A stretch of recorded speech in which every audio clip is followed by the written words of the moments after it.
The massive stone platform floated in the center of the Nexus, a space station that served as the diplomatic heart of the Galactic Council. Representatives from thousands of species had gathered here over the centuries, but today felt different. The air hummed with excitement and tension as delegates pressed closer to the ancient artifact that had been discovered just weeks ago. The sword stood, embedded in a block of crystalline metal that scientists couldn't identify.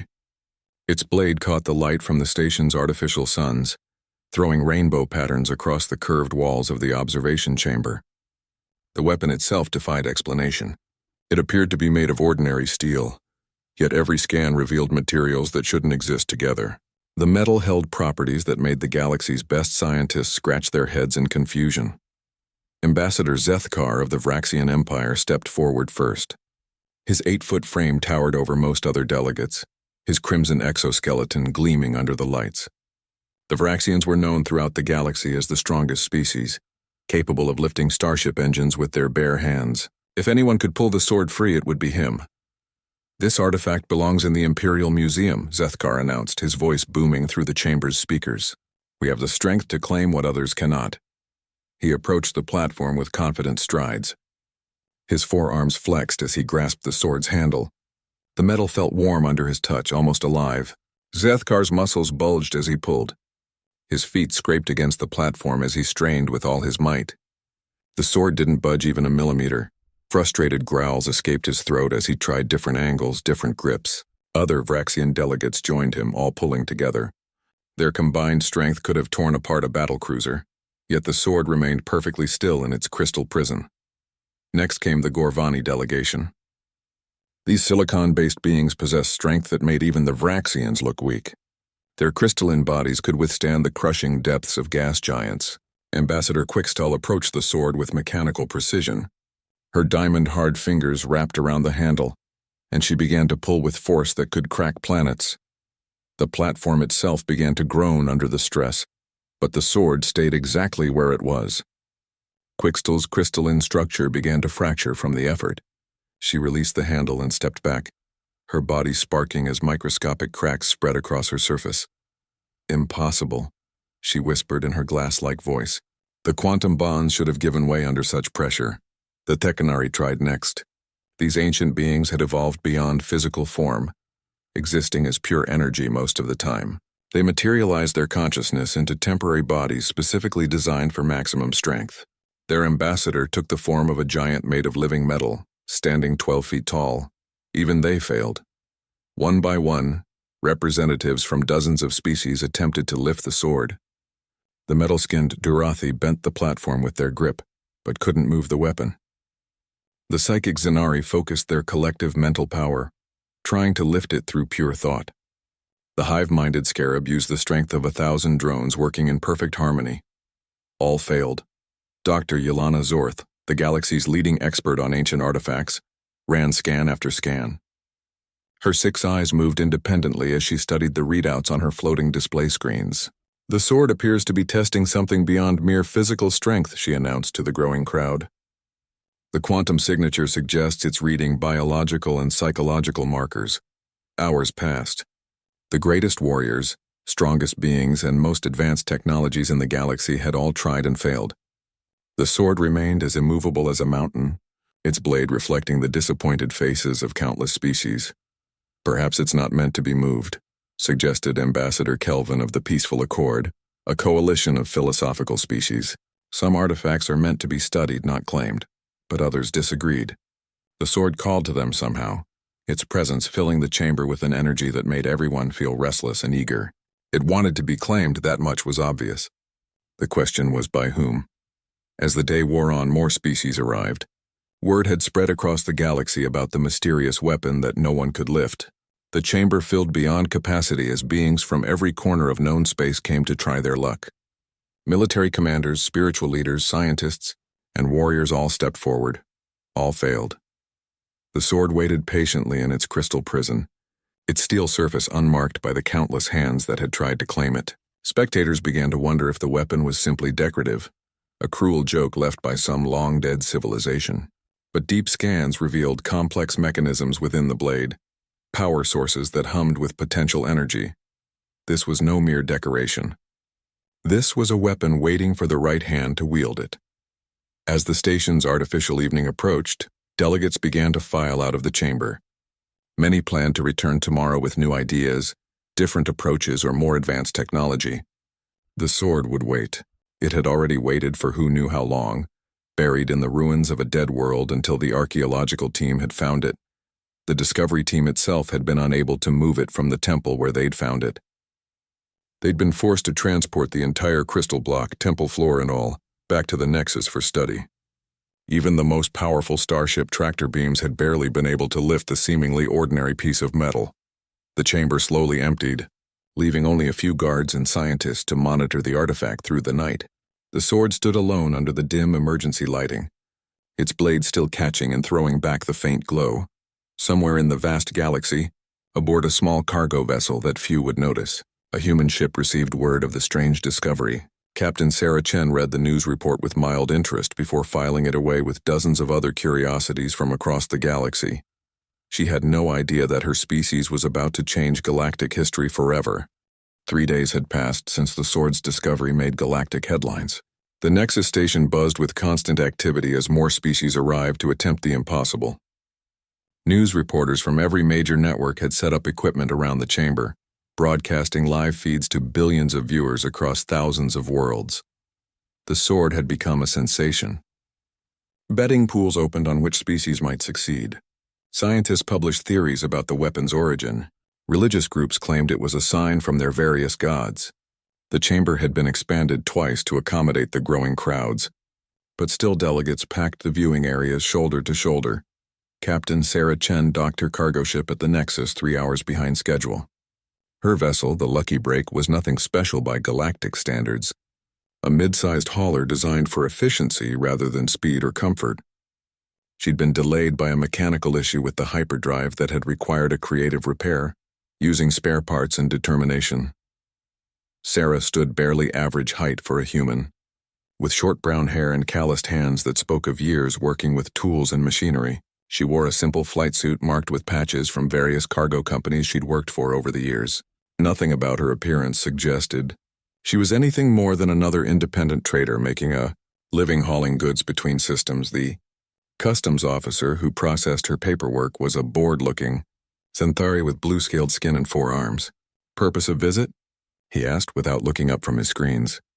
"Delivering medical supplies to the research station on level 47, Sarah replied, handing over her cargo manifest. "Should be a quick turnaround." "You picked an interesting time to visit," the officer noted, glancing at the crowds of beings moving through the corridors. "Half the galaxy's here trying to lift some ancient sword?" Sarah raised an eyebrow. "Sword? Haven't you been following the news? Some archaeological team found this weapon that no one can move. Every species in the council's been taking turns trying to pull it out of this crystal block." The officer stamped her papers with 2 of his hands while typing with the other 2. Vraxians, Gorvani, even the Theknari couldn't budge it. "Huh," Sarah said, pocketing her documentation. "Sounds like something from an old Earth legend." The officer looked at her with mild curiosity.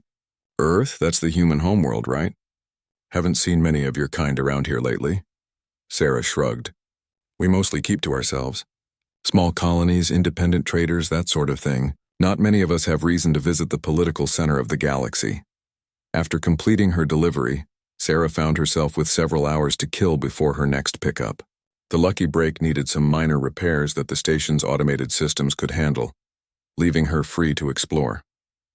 She'd never been to the Nexus before, and the chance to see the diplomatic heart of galactic civilization didn't come often for a simple cargo hauler. The corridors buzzed with excitement as beings hurried toward the central chamber.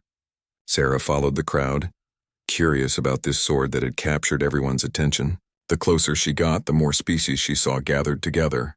Tall, graceful Ilari rubbed shoulders with stocky mechanical Corvin. Ethereal Wisp floated near solid rocky granite folk. It was like seeing a living catalog of galactic diversity. The chamber itself took Sarah's breath away. The sheer size of it impressed her, but what really caught her attention was the sword itself. Even from the back of the crowd, she could see it clearly. The weapon seemed to draw the eye, pulling focus like a magnet. "Beautiful, isn't it?" said a voice beside her. Sarah turned to see an elderly Xanthari female with silver scales and kind eyes. I'm Dr. Yelena Zorth, the project coordinator. You look new here. Sarah Chen, she replied, shaking the offered hand. Just a cargo captain passing through. I heard about this on the way in. Pretty impressive turnout, indeed. We've had over 300 species attempt to lift it. Each failure only makes it more famous. Dr. Zorth gestured toward the platform where a group of crystalline beings was preparing for their attempt. The Quarzi believe their mineral composition might resonate with the sword's crystal housing. They're the 47th species to try this approach. Sarah watched as the Quarzi delegates surrounded the sword. Their bodies rang like bells as they touched the crystal, creating harmonic frequencies that made the air shimmer. For a moment it seemed like the sword trembled slightly. The crowd held its breath, but like all the others, the Quarzi failed. The sword remained locked in place. What do you think it's looking for? Sarah asked. Dr. Zorth's eyes grew thoughtful. That's the question everyone's asking. We've analyzed the quantum signatures, the energy patterns, even the molecular structure of the crystal. The sword appears to be scanning each person who touches it, but we can't determine what criteria it's using for selection. Have any humans tried? Sarah asked casually. Humans? Dr. Zorth looked surprised. Well, no. To be honest, your species hasn't been very involved in galactic affairs. Most council members barely know humans exist. You're relatively new to space travel compared to most of us. Sarah nodded. Humans had only achieved faster-than-light travel about 200 years ago, making them newcomers by galactic standards. Most human settlements were small, independent colonies focused on survival rather than politics. They rarely participated in council events or interstellar affairs. Besides, Dr. Zorth continued, humans aren't particularly known for physical strength. The Vraxians can lift 50 times their body weight. The Gorvani can compress carbon into diamonds with their bare hands. What could humans offer that they cannot? The question hung in the air as another species stepped forward to try their luck. Sarah watched the attempt with growing interest. Something about the sword called to her in a way she couldn't explain. It looked familiar somehow, like something from half-remembered dreams or ancient stories. She thought about the legends her grandmother used to tell. Stories of King Arthur and Excalibur, of magical swords that could only be drawn by the worthy. Fairy tales she'd always assumed. But standing here, watching alien species fail to move this mysterious weapon, those old stories suddenly seemed less like fantasy and more like forgotten history. Dr. Zorth, Sarah said slowly, would it be possible for me to try? The scientist looked at her with surprise and something that might have been concern. My dear Captain, I don't want to discourage you, but if the strongest beings in the galaxy cannot move it, what makes you think you could succeed? Sarah smiled, but her eyes remained fixed on the sword. Call it curiosity. Maybe it's not looking for the strongest. Maybe it's looking for something else entirely. Word quickly spread through the crowd that a human wanted to attempt the sword. Most beings had never seen a human before, and they pressed closer to get a better look. Some seemed amused by the idea of such a small, weak-looking creature trying where mighty warriors had failed. Others appeared genuinely curious about what the newest species in the galaxy might bring to the challenge. Security cleared a path for Sarah to approach the platform. As she walked forward, she could feel thousands of eyes watching her every move. The chamber fell unusually quiet, the only sound being the soft hum of recording equipment capturing the moment for galactic broadcast. Sarah reached the platform and looked up at the sword. This close, she could see details that weren't visible from the crowd. Intricate patterns were etched into the blade, symbols that seemed to shift and change when she wasn't looking directly at them. The crystal holding it pulsed with a faint inner light. She placed her hand on the platform and stepped up. The sword seemed to grow brighter as she approached, as if recognizing something in her presence. Sarah reached out slowly, her fingers approaching the worn leather of the handle. The moment her skin made contact with the sword, everything changed. The instant Sarah's fingers wrapped around the sword's handle, the universe exploded into sensation. Light blazed from the crystal housing, so bright that delegates across the chamber shielded their eyes and stepped back. The sword's blade began to glow with an inner fire that had nothing to do with the station's artificial lighting, but Sarah felt none of the resistance that had stopped hundreds of others. The weapon felt warm and familiar in her grip, like shaking hands with an old friend. Images flooded her mind in rapid succession, visions that came too fast to fully process but left deep impressions burned into her consciousness. She saw ancient Earth, not as the peaceful world she knew from history books, but as a planet, locked in constant struggle. Primitive humans fighting for survival against creatures that no longer existed. Warriors standing against impossible odds with nothing but courage and determination. Heroes who succeeded not because they were the strongest or smartest, but because they refused to give up when everything seemed hopeless. The sword pulsed in her hand, and suddenly Sarah understood. This wasn't about physical strength or advanced technology. It wasn't about being the most evolved species or having the greatest military might. The sword was looking for something that most galactic civilizations had lost during their climb to the stars. It was looking for the spirit that drove someone to keep fighting when logic said they should surrender. The stubborn refusal to accept defeat that had carried humanity from caves to starships. The willingness to stand up against forces beyond comprehension simply because it was the right thing to do. The blade sang as Sarah lifted it. Not the grinding of metal against crystal, but an actual musical note that resonated through the chamber and seemed to touch something deep in every being present. The crystal housing cracked and fell away like broken glass, leaving the sword free for the first time in unknown centuries. Sarah held the weapon up, and it felt perfectly balanced in her grip. The blade was longer than she was tall, yet it weighed no more than a feather. Energy coursed through the metal, and she could sense vast power sleeping within its steel heart. This was no ordinary sword. This was something that could change the fate of worlds. The chamber erupted into chaos. Delegates shouted in dozens of languages, their voices mixing into an incomprehensible roar.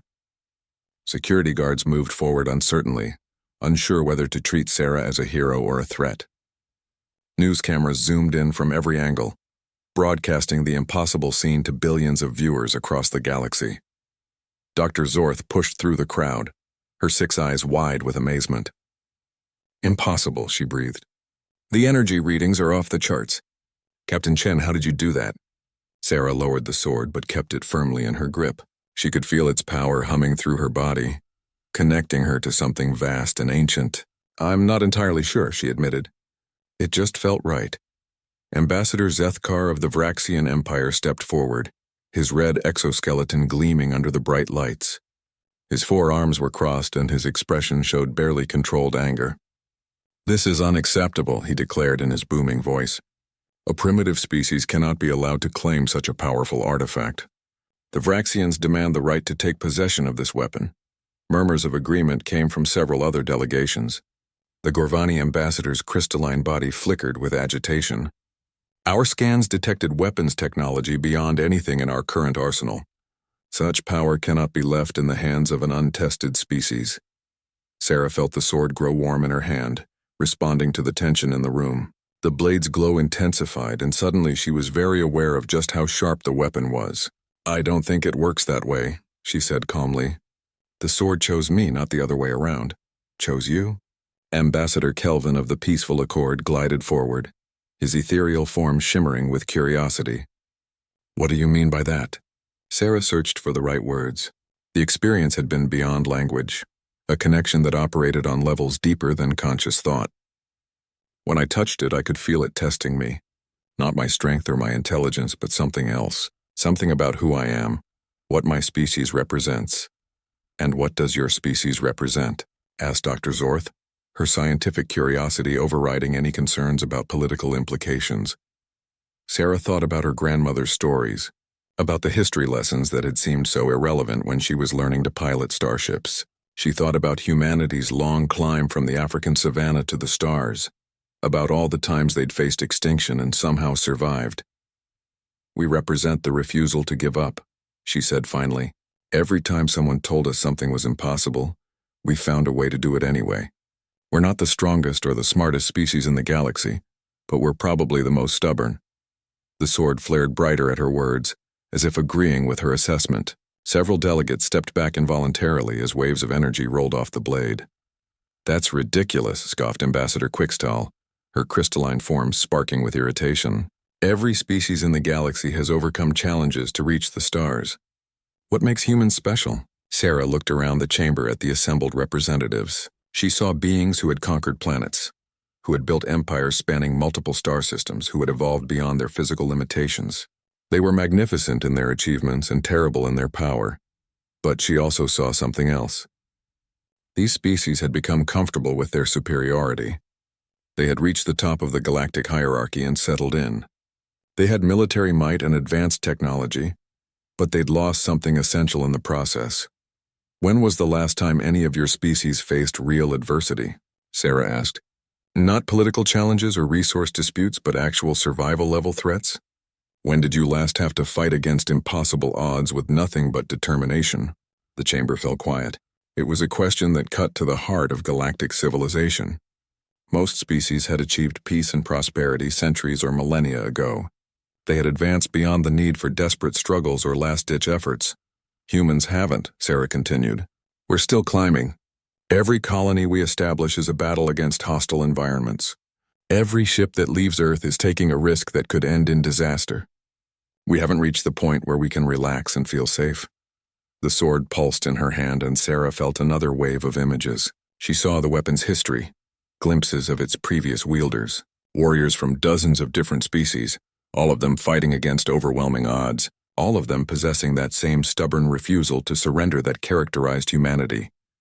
This isn't just a weapon, Sarah realized, speaking her thoughts aloud. It's a symbol, a reminder of what it means to stand up and fight when everything seems hopeless. The implications of her words rippled through the crowd. If the sword truly was some kind of test, then humanity's selection said something profound about the state of galactic civilization. These mighty species, for all their power and wisdom, had somehow failed a test that measured not what they had become, but what they had lost. Ambassador Zethkar's exoskeleton bristled with indignation. We refuse to accept that humanity is somehow superior to species that have ruled the galaxy for millennia. I'm not claiming superiority, Sarah said quietly. I'm just saying we're different. We haven't forgotten how to fight for our survival. The sword began to sing again, its note growing stronger and more complex. Other sounds joined it, harmonics that seemed to come from the weapon itself. The blade showed visions to everyone in the chamber now, not just Sarah. Images of ancient battles, of heroes standing against darkness, of civilizations saved by individuals who refused to accept defeat. As the visions faded, an uncomfortable silence settled over the chamber. Every being present had seen the same thing. Their own species' history, their own moments of desperate heroism, now buried beneath centuries of comfort and complacency. The sword had indeed chosen wisely. Not the strongest or most advanced species, but the one that still remembered what it meant to fight for something greater than themselves. Sarah lowered the weapon, but she did not let go. She could feel its weight now, not just the physical presence, but the responsibility it represented. This was more than just a powerful artifact. This was a test that would determine the future of the galaxy itself, and somehow humanity had passed. The chamber had fallen into an uneasy quiet after the sword's visions faded. Delegates whispered among themselves in hushed tones, their voices carrying undertones of confusion and concern. Many kept glancing at Sarah with expressions that ranged from curiosity to barely concealed hostility. Dr. Zorth approached with her scanning equipment, her 6 eyes moving independently as she tried to process the readings. Captain Chen, I'm detecting massive energy fluctuations from the sword. It's not just active now, it's communicating with something. Communicating with what? Sarah asked, though she thought she already knew the answer. The weapon felt alive in her hands, like it was reaching out across vast distances to touch something ancient and powerful. Before Dr. Zorth could respond, the chamber's main display screen flickered to life. The image that appeared made several delegates gasp in recognition. It was the same symbol that decorated the sword's blade, but now it was projected 20 feet high and glowing with the same inner fire as the weapon itself. Words began to appear, beneath the symbol, written in scripts that shifted and changed as they watched. Each being in the chamber saw the message in their own language, the sword somehow translating its meaning for every species present. To those who witnessed this message, know that the sword has awakened for a purpose. The Guardian has chosen a champion from among you, and the time of testing approaches. What was sealed long ago stirs once more, and only one who remembers the price of freedom can stand against what comes. The message faded, but the symbol remained, pulsing like a heartbeat.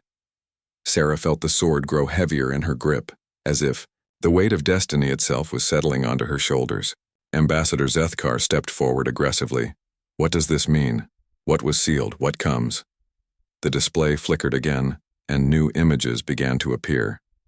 These were not the heroic visions from before, but something darker. The assembled delegates saw scenes of worlds consumed by shadow, of civilizations that had reached the pinnacle of advancement, only to fall to something that defied understanding. Dr. Exorth's scanning equipment began beeping frantically.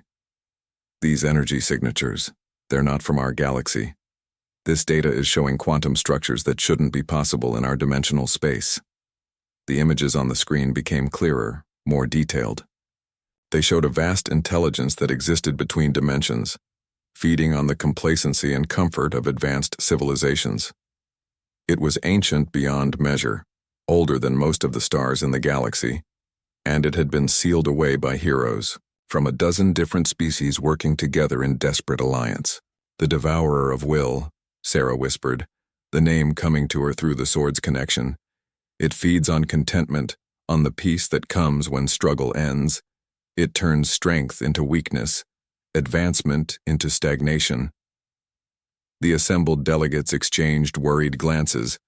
Many of them recognized elements from their own species' oldest legends, stories that had been dismissed as mythology. Tales of a darkness that came not from outside their worlds, but from within their own success. Ambassador Kelvin's ethereal form shimmered with agitation. These are just stories. Legends meant to teach lessons to children. You cannot seriously suggest that we face some ancient evil from between dimensions. But even as he spoke, new alarms began sounding throughout the station.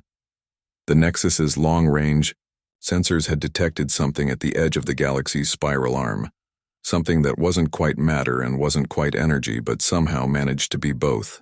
All stations report the same readings, announced the station's AI in a calm voice that contrasted sharply with the growing panic in the chamber. Unknown contact approaching galactic perimeter. Estimated time to core systems, 72 standard hours. The sword blazed brighter in Sarah's hands, and she felt knowledge flowing into her mind. Not her own memories, but the experiences of everyone who had ever wielded this weapon. Warriors from species she'd never heard of. Heroes who had faced impossible odds and somehow prevailed. It was waiting, she said, her voice carrying clearly through the chamber despite speaking barely above a whisper. The Devourer was waiting for us to grow comfortable, to forget what it meant to fight. Our civilizations became so advanced, so secure that we lost the very qualities that once saved us. Dr. Zorth was frantically checking her instruments. Captain, the sword is resonating with quantum frequencies that match the approaching contact. It's almost like they're connected somehow. They are connected, Sarah replied. The sword was forged specifically to fight this thing. It was created by an alliance of species that faced the same threat we're facing now. They won, but at a terrible cost. The survivors hid the sword and sealed the Devourer away, hoping that future generations would be strong enough to face it, if it ever returned. The weight of galactic history pressed down on the chamber. These weren't just random ancient artifacts and legends. They were warnings left by civilizations that had faced extinction and somehow managed to survive long enough to prepare for the next encounter. Ambassador Quickstall's crystalline form flickered with anxiety. If this is true, then our military forces should engage this threat immediately. We have weapons that can crack planets, fleets that span multiple systems. Sarah shook her head, feeling the sword's wisdom flow through her. Military force won't work against this. The Devourer doesn't fight armies, it corrupts them. It turns our strengths against us, makes us doubt ourselves until we surrender without ever raising a weapon. Then what do you propose? Demanded Zethkar. That we simply wait for this thing to destroy us? The sword pulsed again, and Sarah saw flashes of what was needed. Not vast fleets or planet-killing weapons, but something far more difficult to achieve. We need to remember who we were before we became safe. Every species here has stories of heroes who stood against impossible odds. We need to find that spirit again. And you think humanity can lead this effort? Ambassador Kelvin asked, his tone skeptical. Sarah looked around the chamber at the assembled representatives of galactic civilization. They were magnificent beings, each one representing millennia of advancement and achievement. But they were also comfortable, settled into their roles as the galaxy's elite. They had forgotten what it felt like to have their backs against the wall. "I think humanity can remind you," she said quietly. "We're not better than you, but we're different. We haven't forgotten how to be afraid, and we haven't forgotten how to fight when we're afraid." The sword showed her more images, glimpses of what the coming battle would require. Not just military strategy or advanced technology, but the willingness to sacrifice everything for the chance to preserve freedom, the ability to stand firm when every instinct screamed for retreat. The previous alliance succeeded because they combined the strengths of many species, Sarah continued. But they also nearly failed because they waited too long to act. By the time they united, half the galaxy had already fallen to the Devourer's influence. The implications were clear. If they were going to survive this threat, they needed to act quickly and decisively. They needed to rediscover the qualities that had made their civilizations great in the first place, before comfort and security had dulled their edges. Dr. Zorth looked up from her instruments with growing alarm. "Captain, I'm detecting massive energy discharges from the approaching contact. Whatever this thing is, it's not just moving toward us. It's actively doing something to the space around it." On the display screen, new data began to appear. Long-range sensors showed entire star systems going dark as the unknown contact passed near them. Not destroyed, but somehow changed. The light of their stars grew dim and cold as if something essential had been drained away. "It's beginning," Sarah said, feeling the sword's urgency flow through her. "The Devourer is testing the galaxy's defenses, probing for weakness. Every moment we spend debating is another moment it has to grow stronger." The chamber erupted into arguments as delegates tried to process the magnitude of what they faced. Some called for immediate military mobilization. Others demanded more time to study the threat. A few suggested retreat to the galaxy's far reaches, hoping to avoid the coming conflict entirely. But Sarah knew that none of those approaches would work. The sword had shown her the truth. This was not a battle that could be won through conventional means. It was a test of character, a challenge that would determine whether galactic civilization deserved to survive. And as the Devourer drew closer, time was running out to find the answer. The next 48 hours transformed the Nexus from a diplomatic station into a War Council headquarters. Emergency sessions ran around the clock as representatives struggled to coordinate a response to the approaching threat. Military commanders arrived from across the galaxy, bringing with them fleets of warships that formed defensive lines around key systems. Sarah stood in the strategic command center, the ancient sword still firmly in her grip. She had tried to set it down several times, but each attempt resulted in waves of disorientation that left her dizzy and confused. The weapon had bonded with her in ways that the station's doctors couldn't fully understand. "Fleet Admiral Corax reporting ready status," announced the Vraxian military commander, his red exoskeleton bearing the scars of countless battles. 2,000 heavy cruisers, 500 dreadnoughts, and 50 planet killers positioned along the galactic perimeter. "If this thing wants a fight, we'll give it one." Dr. Zorth monitored the long-range sensors, her expression growing more troubled by the hour.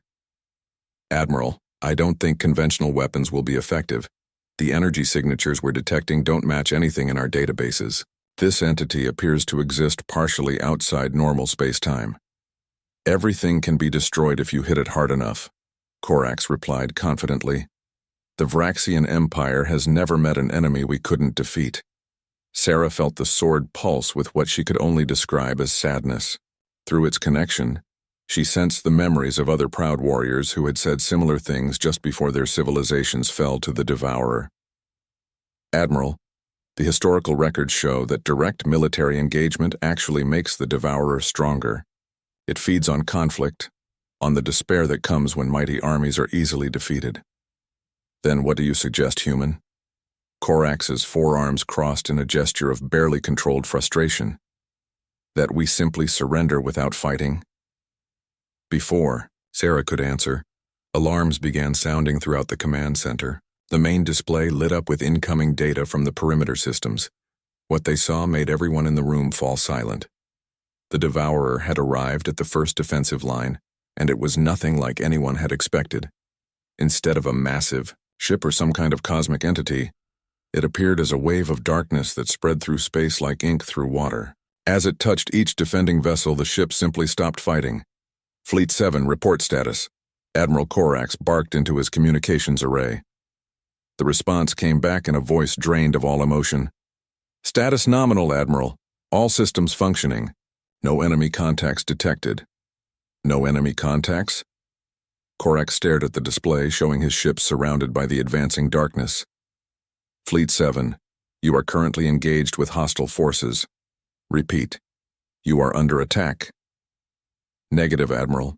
All sensors show normal space. Resuming patrol duties. Dr. Zorth's scanning equipment went haywire as the readings poured in. They're not lying, Admiral. Their sensors really do show normal space. The Devourer isn't attacking them. It's changing their perception of reality. They can't see the threat because it's making them forget that threats can exist. One by one, the defensive fleets fell silent. Not destroyed or captured, but simply absorbed into the growing sphere of influence that surrounded the Devourer. The darkness spread from ship to ship, system to system, turning defenders into passive observers who could no longer perceive the danger they faced. This is impossible, Admiral Corax whispered, watching his magnificent fleet become worse than useless. How do you fight an enemy that makes you forget it exists? Sarah felt the sword's warmth spread through her body as ancient knowledge flowed into her consciousness. You fight it by remembering who you are when everything seems hopeless. The Devourer feeds on complacency, on the feeling that victory is assured. It can't affect those who are still struggling to survive. The display showed the Devourer's influence spreading deeper into the galaxy. Entire systems went dark, not destroyed, but somehow diminished. The light of their stars grew cold and distant, and the civilizations within them ceased all exploration, all advancement, all growth. They continued to exist, but they no longer truly lived. How long do we have? Asked Ambassador Kelvin, his ethereal form flickering with anxiety. Dr. Zorth checked her calculations twice before answering. At current rate of expansion, the Devourer will reach the galactic core in 18 hours. Once it establishes a foothold here at the Nexus, its influence will spread exponentially. The command center erupted into shouting as different species proposed increasingly desperate solutions. Some called for immediate evacuation to other galaxies. Others suggested hiding in pocket dimensions until the threat passed. A few even proposed surrendering in hopes of negotiating some kind of peace. But Sarah knew that none of these approaches would work. The sword had shown her the truth. The Devourer could not be avoided or reasoned with. It could only be faced directly by those who possessed the will to resist its influence. There is another way, she said, her voice cutting through the chaos. The historical records show that the previous alliance succeeded by doing something that seems impossible. They fought the Devourer not with weapons or technology, but with pure determination. What does that mean? Demanded Admiral Corax. Sarah closed her eyes and let the sword's memories flow through her. She saw the final battle from ages past, watched as heroes from dozens of species stood together against an ocean of darkness. They had no advantage in numbers or firepower. They were outmatched in every way that could be measured. But they had one thing the Devourer couldn't understand or corrupt: the absolute refusal to give up even when defeat seemed certain. It means we have to do the one thing that advanced civilizations never do, Sarah said, opening her eyes to look around the room. We have to take a stand knowing that we'll probably lose and fight anyway because it's the right thing to do. The implications of her words sank in slowly. These were species that had conquered the galaxy through careful planning and overwhelming advantage. They didn't fight battles they couldn't win. They didn't take risks that couldn't be calculated. You're asking us to throw away millions of years of advancement, Ambassador Quickstill said, her crystalline form sparking with agitation. You want us to act like primitives. I'm asking you to remember what it felt like to be primitives, Sarah replied. Before you had fleets that could crack planets, before you had technology that could reshape reality. What drove your species to reach for the stars in the first place? The sword pulsed again, and suddenly every being in the command center was flooded with visions from their own species' past. They saw their ancestors struggling against impossible odds, driven by dreams that seemed insane but somehow came true. They remembered what it felt like to have nothing but hope and determination standing between them and extinction. For a moment, the great civilizations of the galaxy remembered what they had lost. "The Devourer is 2 hours from the Nexus," Dr. Sorth announced, her voice tight with controlled fear. "If we're going to act, it has to be now." Sarah lifted the sword, feeling its power flow through her like liquid fire. The weapon was more than just a tool, she realized. It was a symbol of everything that made consciousness worth preserving. The willingness to stand up against forces beyond comprehension, to fight for ideals that couldn't be quantified or measured. "Then we make our stand here," she said. "Not because we can win, but because someone has to try." The command center fell silent as the assembled representatives realized what she was proposing. They would face the Devourer not with their mighty fleets or advanced technology, but with the same raw courage that had driven their ancestors to leave their homeworlds and reach for the stars. It was insane. It was impossible. It would probably end in failure, but for the first time in millennia, it felt like something worth fighting for. Admiral Corax was the first to speak, his voice carrying a strength that hadn't been there moments before. "The Vraxian Empire stands with the Swordbearer. We will remember what it means to face the unknown." One by one, the other representatives added their voices to his. The Gorvani pledged their crystalline strength. The Teknari offered their energy mastery. Even the peaceful Kelvin agreed to stand against the darkness. They were no longer the complacent rulers of a safe galaxy. They were explorers again, pioneers facing the ultimate frontier with nothing but their courage to guide them. The sword sang in Sarah's hands, its note echoing through the command center and beyond. Across the galaxy, those who still possessed the spark of adventure felt something stir in their hearts. The call to arms had been sounded, and for the first time in ages, it was a call worth answering. The Devourer was coming, and they would be ready. The Devourer's influence reached the Nexus exactly as predicted, but its arrival was nothing like the explosive battles that filled galactic military histories. Instead, a subtle wrongness began to creep through the station's corridors. Colors seemed less vibrant, conversations grew quieter, and the constant bustle of activity that characterized the diplomatic hub slowly ground to a halt. Sarah stood in the central chamber where she had first lifted the sword, now surrounded by representatives who had volunteered to make their final stand. They were a small group compared to the billions of beings across the galaxy, but each one had rediscovered something that their civilizations had nearly lost. Dr. Zorth monitored her instruments with growing alarm. "The effect is accelerating. Station personnel are losing motivation to continue their duties, not orders being disobeyed, just forgotten, as if the very concept of purpose is being drained away." The sword in Sarah's hands blazed with defiant light, its glow the only thing that seemed unaffected by the creeping darkness. Through its connection, she could feel the Devourer's presence pressing against her mind like a vast weight. It whispered seductive truths about the futility of struggle, the peace that came with surrender, the logical conclusion that resistance was pointless. "I can feel it trying to get inside my head," Admiral Corax growled, his forearms clenched into fists. "It's showing me all the battles I've lost, all the soldiers who died under my command. Telling me that fighting only brings suffering." "Don't listen," Sarah said firmly. "Pain and loss are part of life, but they're not the whole story. The sword is showing me something different." As she spoke, the weapon projected new visions into the minds of everyone present. But these weren't the heroic scenes from before. Instead, they saw quiet moments of triumph. A scientist making a breakthrough after years of failure. A parent watching their child take their first steps. An artist finishing a work that perfectly captured their vision. "The Devourer feeds on despair," Sarah explained, understanding flooding through her as the sword's wisdom merged with her own thoughts. "But it's not the pain that weakens us. It's giving up on the possibility that things can get better." The darkness pressed closer, and Sarah could see it now with her own eyes. It wasn't a physical presence, but something that existed in the spaces between thought and reality. It wrapped around the station like fog, seeping into every corner and crevice. Personnel throughout the Nexus began to simply stop what they were doing. Not from fear or defeat, but from a growing conviction that their actions no longer mattered. Security guards abandoned their posts because protecting people seemed pointless. Engineers shut down their systems because maintaining them felt like wasted effort.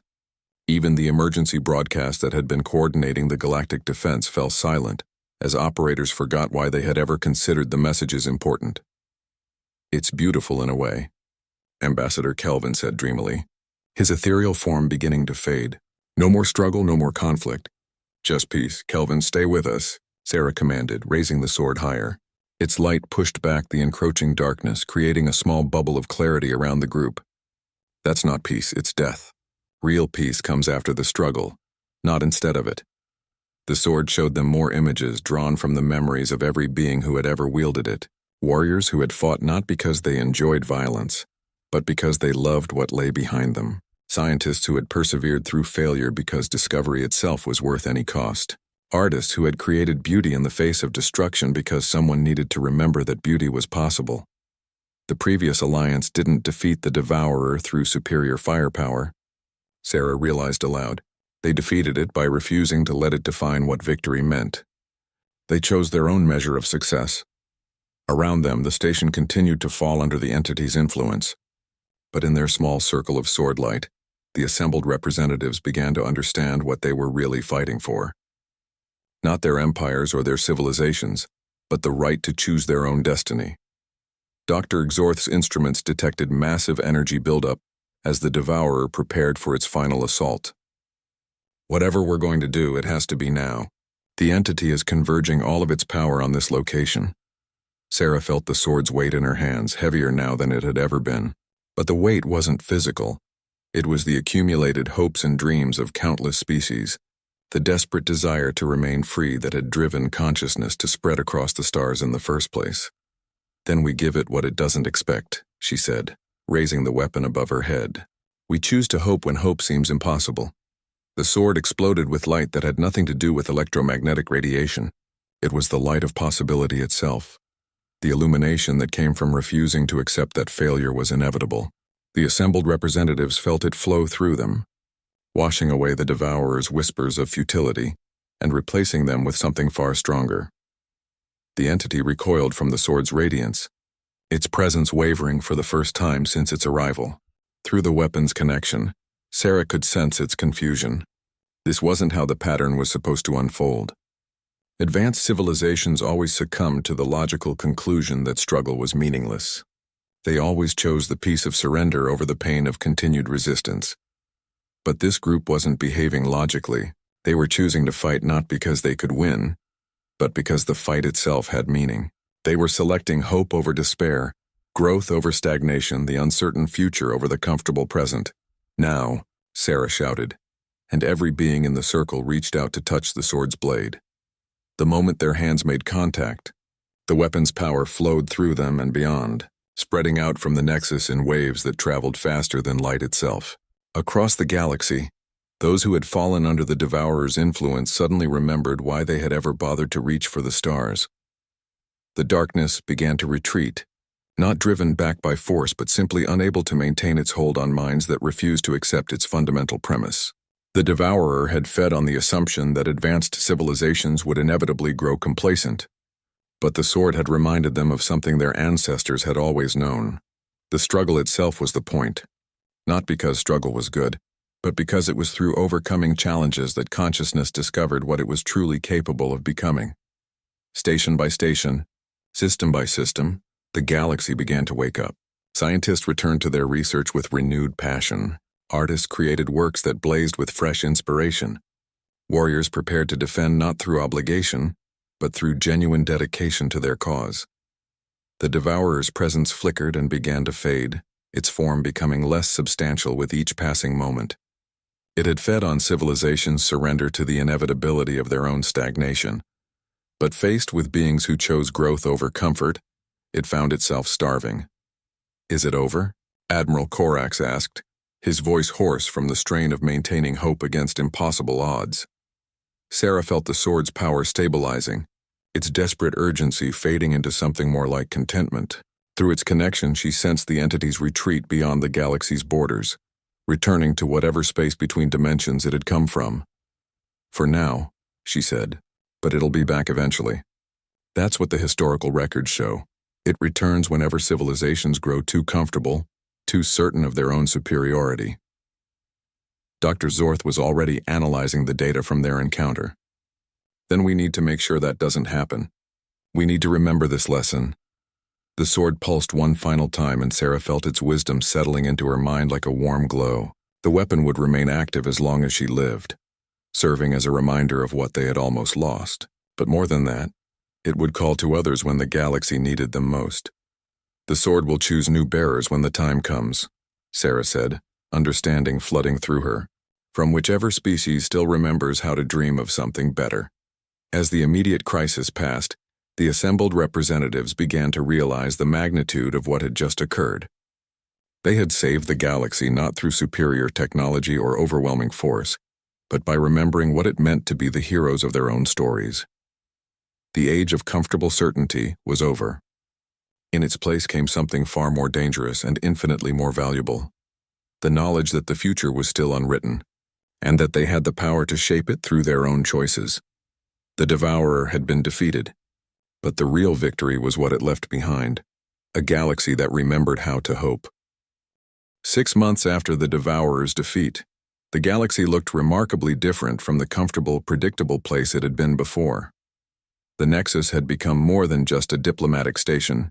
It was now the headquarters of something that hadn't existed in millennia: a truly cooperative galactic community united by shared purpose rather than mere political convenience.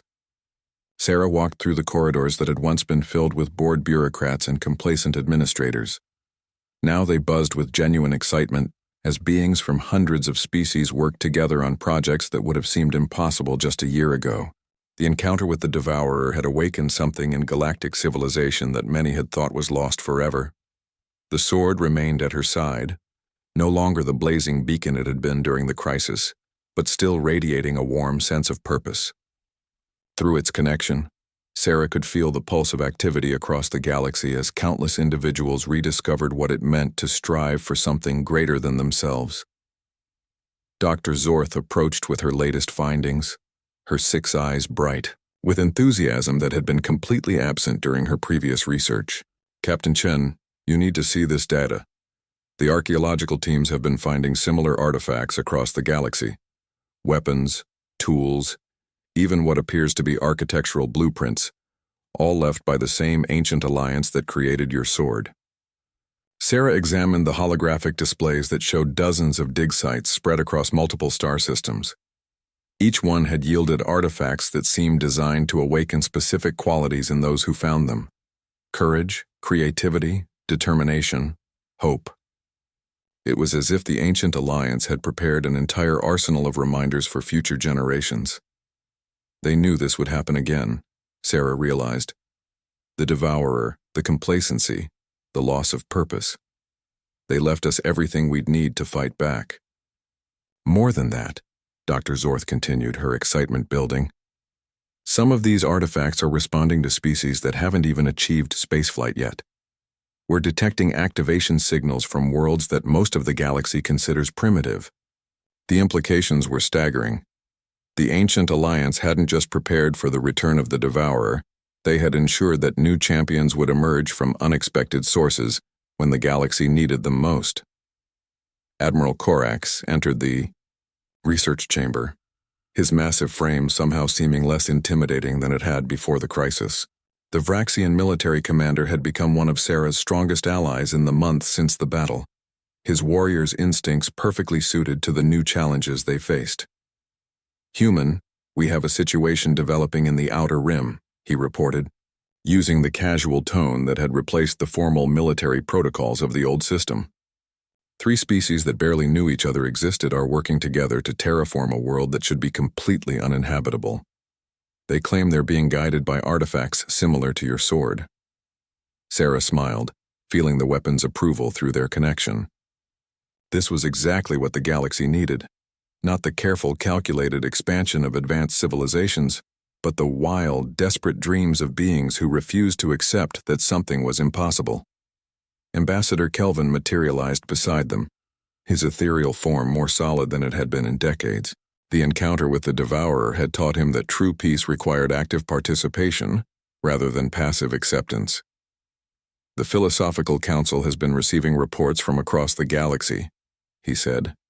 Art forms that had been stagnant for centuries are experiencing revolutionary breakthroughs. Scientific discoveries are happening at rates we haven't seen since the early days of each species' development. It's as if the entire galaxy has been awakened. Because it has been, Sarah replied. The Devourer fed on our certainty that we had already achieved everything worth achieving. Defeating it meant accepting that there's always more to discover, always new challenges to face. The sword pulsed gently, and Sarah felt a familiar sensation. Somewhere in the galaxy, another champion was about to be chosen. She had learned to recognize the feeling over the past months as similar artifacts awakened across dozens of worlds. Where is it this time? Admiral Corax asked, having grown accustomed to these moments. Sarah closed her eyes and let the sword's awareness flow through her. The sensation was coming from a small world on the galaxy's edge, inhabited by a species that had only recently developed agriculture.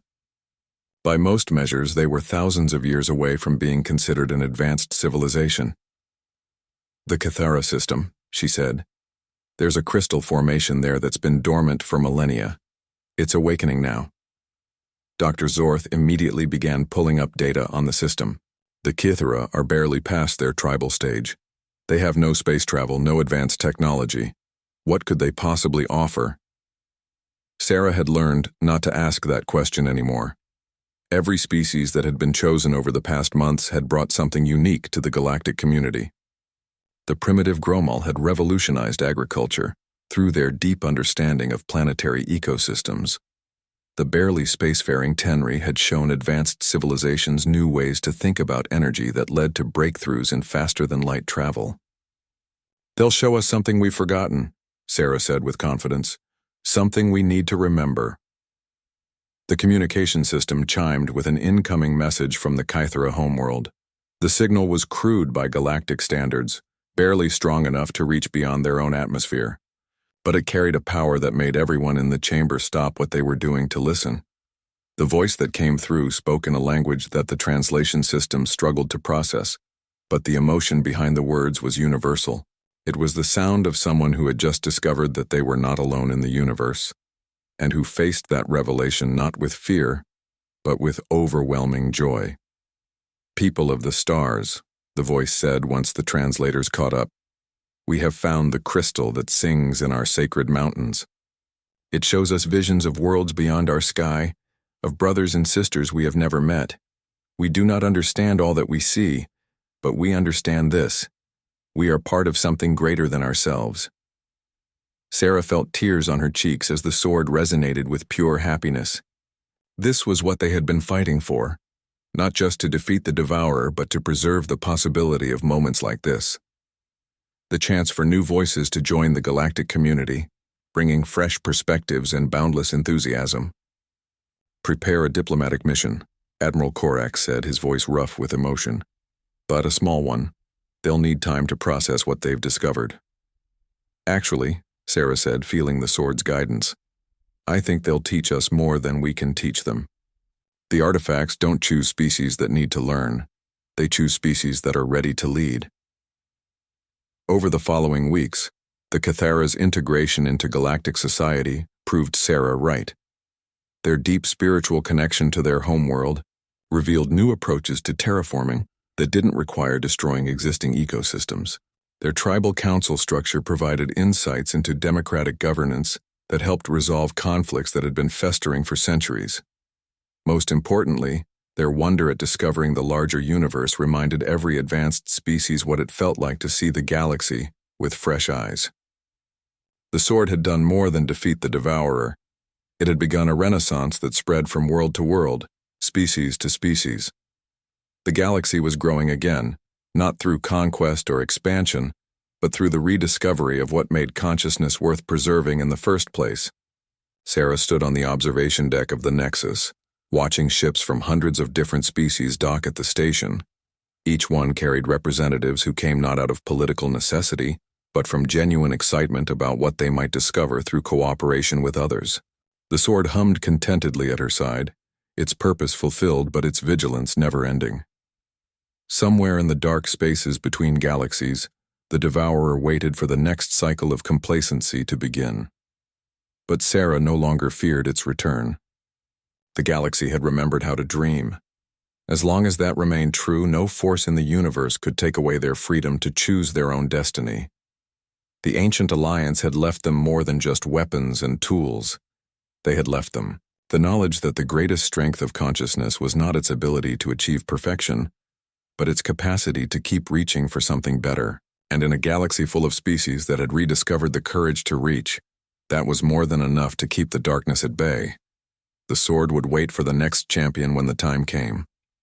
But for now, the galaxy was exactly where it needed to be, moving forward into an uncertain future with hope as their guide and determination as their strength. The Age of Heroes had returned, and this time it was here to stay.